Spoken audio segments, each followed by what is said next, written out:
I'm sure Ruthie would have been proud and enthusiastic with the two speakers this afternoon who will relate to her pioneering scholarship, Anita Ellen and Niva Elkin-Koren. Anita Ellen is the first speaker, and she'll participate through Zoom. Anita Ellen is the Henry R. Silverman Professor of Law and Professor of Philosophy at the University of Pennsylvania, where she was Vice Provost for faculty till 2020. A graduate of Harvard Law School with a PhD in philosophy from the University of Michigan, Professor Ellen is an expert on privacy and data protection law, bioethics, and public philosophy. Currently, she is chair of the board of Electronic Privacy Information Center in Washington. In 2014, she received a Lifetime Achievement Award from this center for her pioneering privacy scholarship and advocacy. And for the same accomplishment, she was awarded honorary doctorates from Tilburg University and the College of Worcester in the United States. Professor Ellen was president of the Eastern Division of the American Philosophical Association, the first African-American woman in history to be so named. And just today, we got the wonderful message that Anita is to receive the Philip L. Quinn Prize, the American Philosophical Association's highest honor. Congratulations, Anita. We are proud to have you with us and to hear you speaking about Gavison's privacy prescription. Was it the cure? Please. Good afternoon. I'm honored to have been asked to speak about the privacy-related scholarship of the late Ruth Gavison. I'm honored because I owe her a debt that perhaps this brief tribute today can help to repay. Gavison's work profoundly impacted me at the start of my career. It set me on a path to becoming a lifelong philosopher of privacy and privacy lawyer. I only met Gavison once, and that was about 5 years ago. But I'm very glad that I had a chance to spend some time with her in Tel Aviv before she passed on. I understand that Gavison was a notable public figure in Israel, sometimes controversial. She was not a passive armchair philosopher. She engaged real-world issues of a unique and complex society. I've only been to Israel 3 times, and I don't pretend to understand your complex politics. They do interest me, though. Indeed, I read with special interest the sections of the famous Ruth Gavison Yaakov Goldman proposals respecting the Sabbath. You see, I became interested in the right to privacy when I was a graduate student in philosophy after reading a 1972 U.S. Supreme Court decision, Wisconsin versus Yoder. It was about whether a religious minority sect had the right to remove their children from public schools at the age of 13 in defiance of state law. Our Supreme Court said yes, the Amish could preserve their culture and their way of life by removing their children from school at age 13. Now, I disagreed because I think every child should have an education through age 18. And I began to reflect on certain questions that I know deeply concerned Ruth Gavison. What is the proper boundary between the state and the private realm of religious choice? And to what extent ought religious preferences to be respected, whatever they may do to burden others who don't share those preferences? I was asked to speak today about Gavison's published contributions to privacy law. Those contributions feature 4 law review articles in English. I will briefly describe them and say something about their significance. A general feature of her work is insistence upon analytical clarity combined with a degree of practical as well as theoretical purpose. The earliest article in English I want to talk about today is one that she published in 1977 in the Israel Law Review. It was entitled, "Should We Have a General Right to Privacy in Israel?" The article begins with a speculation that the emerging academic and legal interest privacy has mounted is due to the growth of mass media and computing technologies. And it's clear at that point that Gavison was not the least bit in those developments. She saw the main purpose of her article as explaining and distinguishing between questions of scope and questions of form in all discussions of law reform. Her discussion of privacy, she said, is simply an application of this distinction. With only a mild interest in privacy and technology, Gavison was philosophically interested in the design of a legal system and a rule of law for the young nation of Israel. In an analytical style that reflected her Oxford DPhil education, she was, by the way, a student of the famous H.L.A. Hart, she argued that there are 4 different methods of providing legal protection for privacy. She called them the adjustment approach, the piecemeal approach, the general remedy approach, and the declaration of right approach. With the adjustment approach, no new causes of action for privacy violations are created. Instead, existing causes of action are adjusted to cover all privacy violations that are deemed desirable. The piecemeal approach calls for the creation of new causes of action in order to provide remedies for violations that are currently not covered. This seems, by the way, to describe what happened in the United States with tort law in the early part of the 20th century. The general remedy approach, which may be reflected in the EU's General Data Protection Directive, involves the creation of a new general violation of privacy and covers all invasions of privacy that are deemed desirable to impose liability upon. The last approach, the declaration of right approach, obtains where it's declared that every person has the right to privacy, but no causes of action are specified or created at that moment.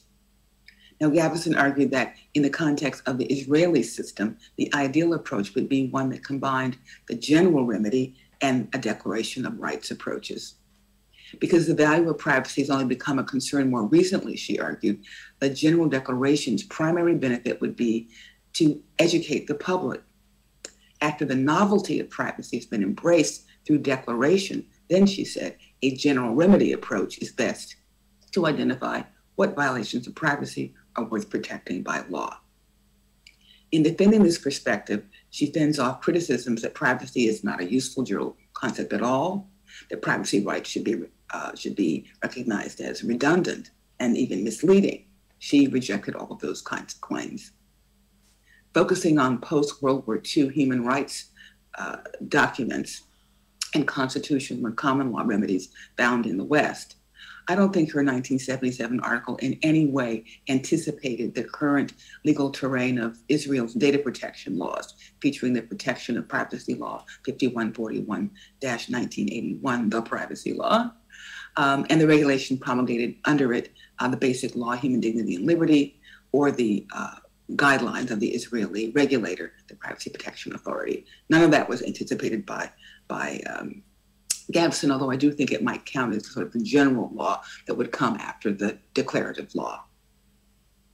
Yet, because many jurisdictions still struggle with how best to protect privacy interests through law, local, national, special purpose, omnibus, and so on, Gavison's 1977 article holds conceptual and practical value. Gavison is best known in the United States as the author of a seminal article in the prestigious Yale Law Review in 1980 called Privacy and the Limits of Law. I entered law school at Harvard in 1981, and when I told Professor Martha Minow that I was interested in privacy, she immediately called the article to my attention, and I eagerly read it. It was the clearest attempt I'd ever seen to define privacy in relation to law. Gavison won me over for the most part. Let me place the article in context. Much of the earliest philosophical work respecting privacy focused on how precisely to define privacy to escape confusion, ambiguity in usage, and vagueness. What does the term denote and connote? What, in broader senses, does it mean? Is it a value or a state of affairs? How, if at all, should privacy be used in ethics, policy, and law? Is the term being used appropriately in the law courts? Of course, philosophers also engaged in theorizing about the ethical and practical value of privacy. in the years before Gavison. Why is that important? Why is privacy important? What good does it do, and what are its downsides and risks, philosophers ask? Taking a stand on the value of privacy seemed to presuppose a definitional perspective about what is or should be talked about under the rubric of privacy. Philosophers presumed some sort of definitional analysis was necessary to rein in privacy usage, wary that both definitions and methodologies and goals of definition were themselves philosophically divergent and contestable. Enter Gavison. According to Gavison, it is possible to provide a neutral and coherent philosophical definition of privacy. Privacy, she argued, is best defined as limitations on others' access to an individual. This simple definition can be broken down into three interrelated but interdependent component parts. One, limited information about the individual, or secrecy. Two, limited attention paid the individual, anonymity. And three, limited physical access to the person, as in solitude. Additionally, the possession of privacy can occur in degrees, not an all or none kind of a concept. You can be more or less experiencing solitude, more or less experiencing anonymity. Privacy is about degrees of limited access to the person. Gavison rejected several popular definitions of privacy. Americans Samuel Warren and Louis Brandeis had characterized privacy in a landmark 1890 article as being let alone. In contrast, Gavison argued that privacy should not be defined as being let alone because such a definition covers almost every complaint one could imagine. Privacy also should not be confused with non-interference with from state action, with liberty from state action. Issues involving state interference in personal decisions, she said, is better characterized as liberty of action rather than privacy. This means that concerns about freedom of access to, for example, contraception and abortion should be distinguished from concerns about privacy proper, solitude, anonymity, and secrecy. This is where I parted ways with Gavison, a point I will come back to. Gavison argued that the value of privacy is instrumental. The viability of this approach is contingent upon the importance of goals promoted by privacy and the strength of the link between privacy and such goals. She thought it possible to conceptually link privacy with goals such as the development of trust and friendship, as well as the ability to distinguish one's own thoughts and feelings from another's. Privacy promotes relaxation, which is important for intimacy and mental health. Privacy also enhances liberty by shielding individuals from censorship, pressures to conform, and criticism. Individuals desire to avoid public failure, and privacy allows for private experimentation prior to revealing something new about oneself to the public. In terms of autonomy, privacy is crucial because it permits individuals to deviate from societal norms in isolation or with a group of like-minded individuals, such as the Amish departing from the norm of America's Judeo-Christian majority. Finally, privacy encourages healthy personal relationships by allowing individuals to control and edit their image to others. Now, this analysis of privacy can also be extrapolated to society at large. Privacy fosters the moral autonomy that democracy itself requires. Despite the benefits of privacy, Gavison felt that the law is limited in its capacity to protect and provide such privacy. That's because, for example, once private information is made public, monetary damages in a lawsuit cannot undo the harm by public disclosure. Additionally, the publicity involved in a legal trial may only serve to further publicize the information that was intended to be private and further bruise and offend and wound the person bringing a lawsuit. Legal protection of privacy is also constrained by the law's strong commitment to interest in freedom of speech, which necessitates diminutions of privacy, a topic that Gavison took up in her South Carolina article, which I'll just mention in a few minutes. Gavison thought her article and her analysis was good medicine for curing the state of confusion and uncertainty in the jurisprudence of privacy at the time that she wrote. But the perception that privacy is a messy, vague, ambiguous concept inside and outside of the law is still heard today. The medicine didn't cure the problem. Her analysis, though, was embraced by many, including me, who I adopted a restricted access theory similar to hers when I adopted such a theory at all. But most people declined to accept her prescription for how to cure privacy ills. Still, they admired her analytical chops. Now, Gavison published a significant article in American Law Review in 1992, the South Carolina Law Review. The article was called Too Early for a Requiem. Warren and Brandeis were right on privacy versus free speech. So she mentioned in the Yale article that privacy and free speech were often in conflict.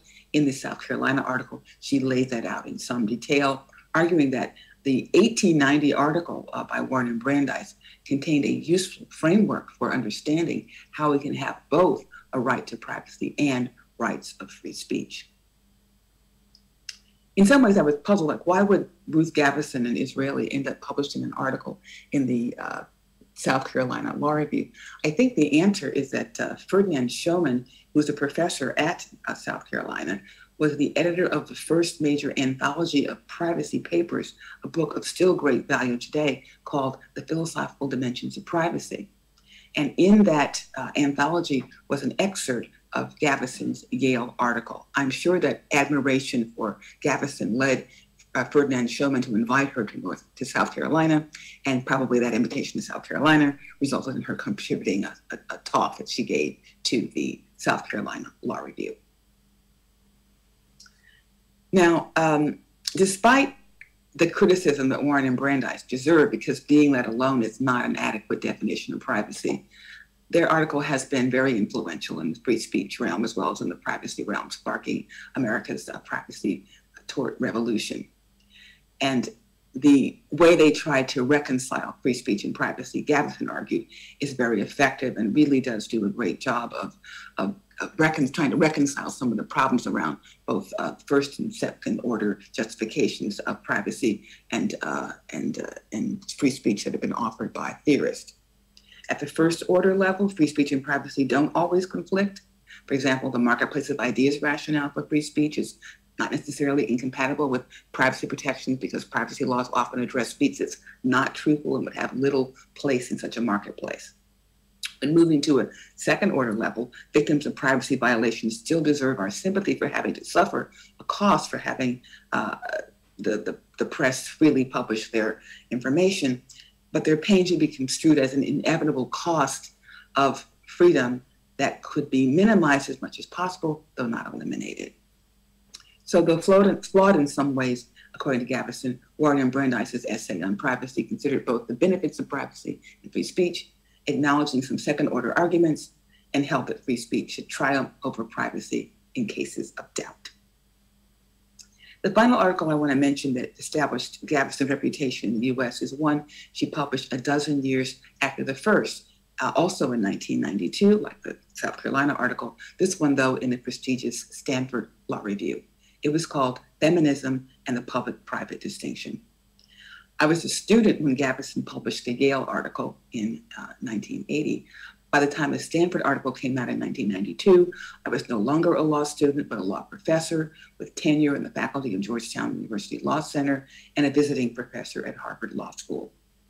4 years before Gavison's Stanford article in 1988, I had published a book called Uneasy Access: Privacy for Women in a Free Society. Although, oddly, Gavison does not cite my assessment of her work in my 1988 book. In her otherwise very well-researched Stanford Law Review article, I can be flattered that she repeats many of my central points and arguments about the feminist critique of privacy in her article. Recently, her Stanford article begins, some feminist scholars have become critical of the public-private distinction.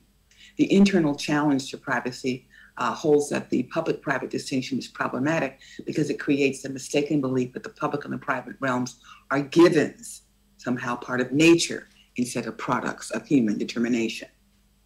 Conversely, the external challenge, the external critique of privacy, questions whether there is any useful way to draw distinctions between public and private.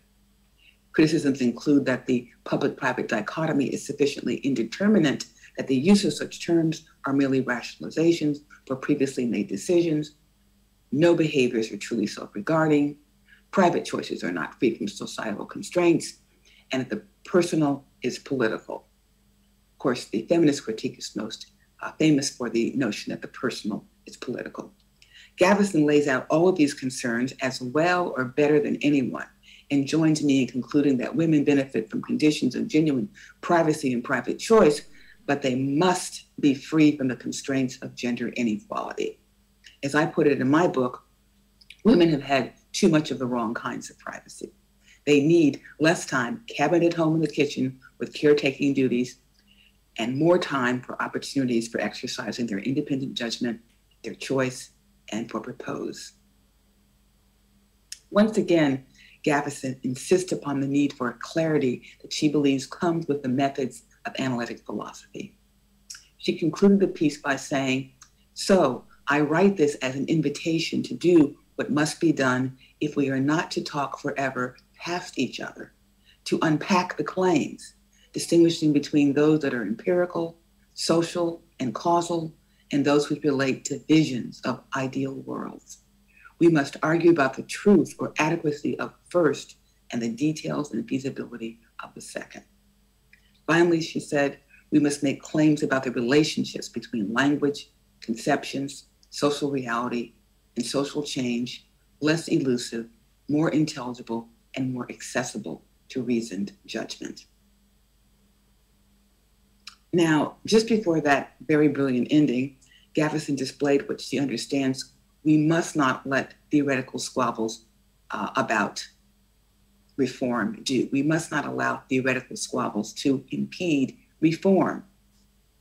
Quote, "When we remember the urgent social problems that call for resolution, it is more than just frustrating to be stuck in the realm of theoretical polemics."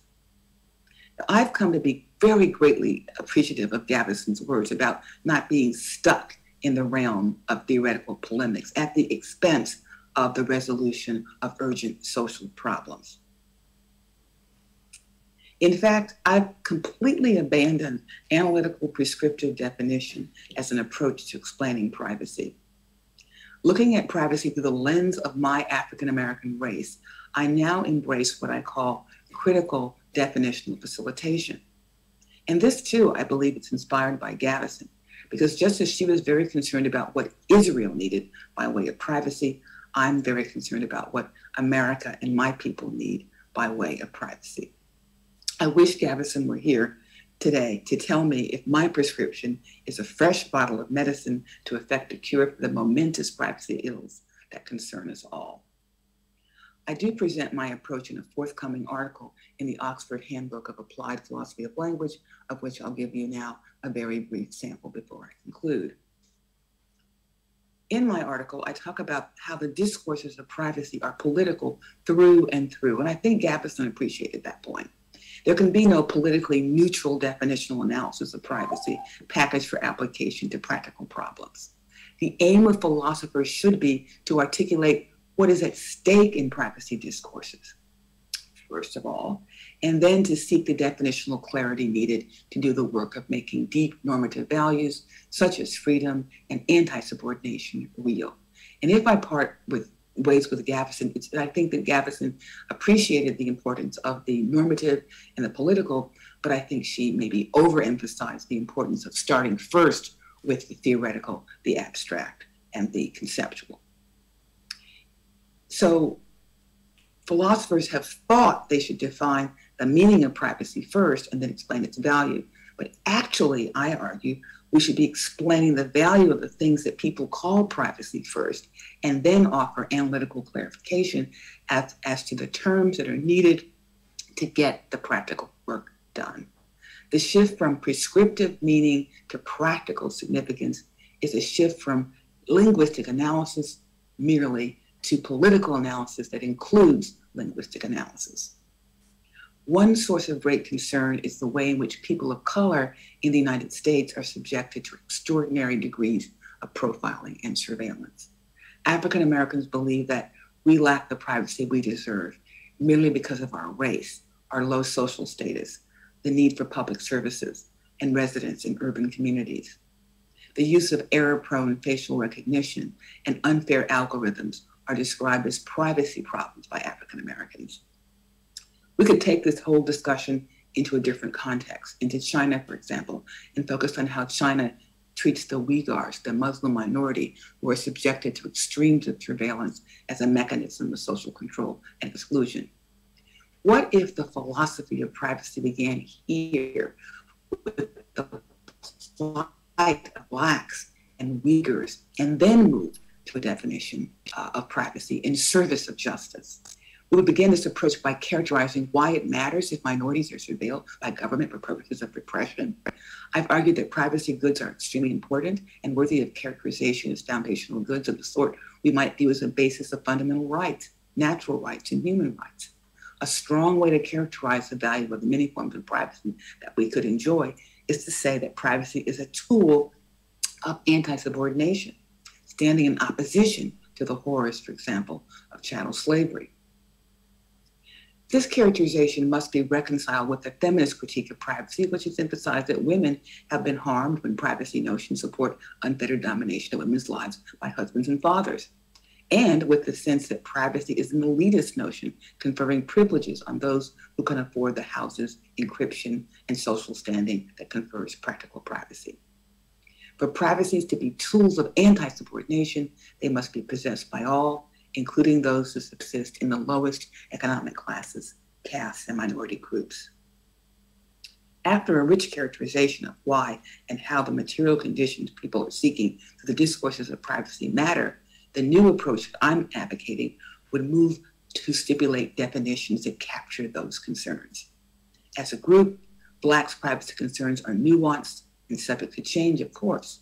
The privacy that Blacks are complaining about today is freedom from pervasive, selective, accusatory, anxiety-producing, and chilling observation, harassment, and violence by officials. There's a classic physical information privacy concerns of the sort that Gavison discussed. We talk about them today in terms of the panopticon society, where the privacy at stake is amenable to definition as restricted access to people and information about them, just as Ruth Gavison suggested many years ago.